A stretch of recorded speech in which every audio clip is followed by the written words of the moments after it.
May മാസത്തിൽ സംസ്ഥാനത്തെ വാർദ്ധക്യകാല pension, വിധവാ pension, ഭിന്നശേഷി പെൻഷൻ തുടങ്ങിയ സാമൂഹ്യ സുരക്ഷാ പെൻഷനുകൾ ലഭിക്കുന്നവർക്കും ക്ഷേമനിധി ബോർഡ് പെൻഷനുകൾ ലഭിക്കുന്നവർക്കും വീണ്ടും സന്തോഷ വാർത്ത എത്തിച്ചേർന്നിരിക്കുകയാണ്.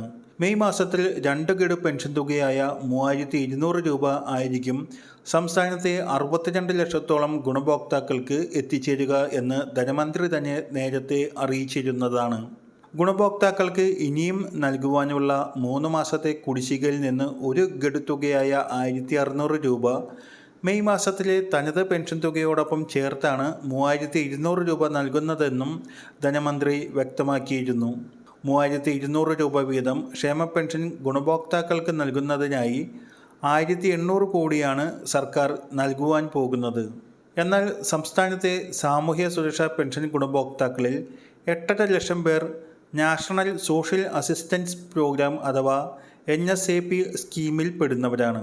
ഇവരുടെ പെൻഷനിൽ കേന്ദ്ര സർക്കാരിൻ്റെ ഒരു വിഹിതവും ഉണ്ടാകുന്നതാണ്. 200 രൂപ, 300 രൂപ അല്ലെങ്കിൽ 500 രൂപ എന്നിങ്ങനെയൊക്കെയാണ് കേന്ദ്ര വിഹിതം ഉണ്ടാവുക. ഇവർക്ക് ക്ഷേമ പെൻഷൻ തുക 2 ഘട്ടമായിട്ടാണ് അക്കൗണ്ടിലെത്തുക.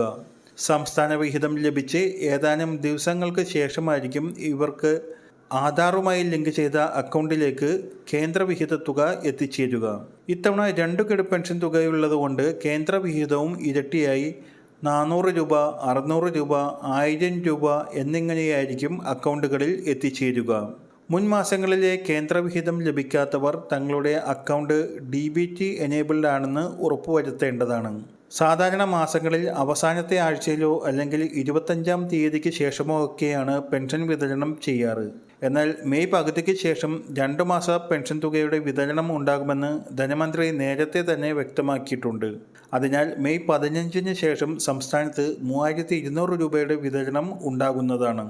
വരും ദിവസങ്ങളിലെ ക്ഷേമ പെൻഷൻ അറിയിപ്പുകൾക്കായി ചാനൽ സബ്സ്ക്രൈബ് ചെയ്ത് ഉപയോഗിക്കുക.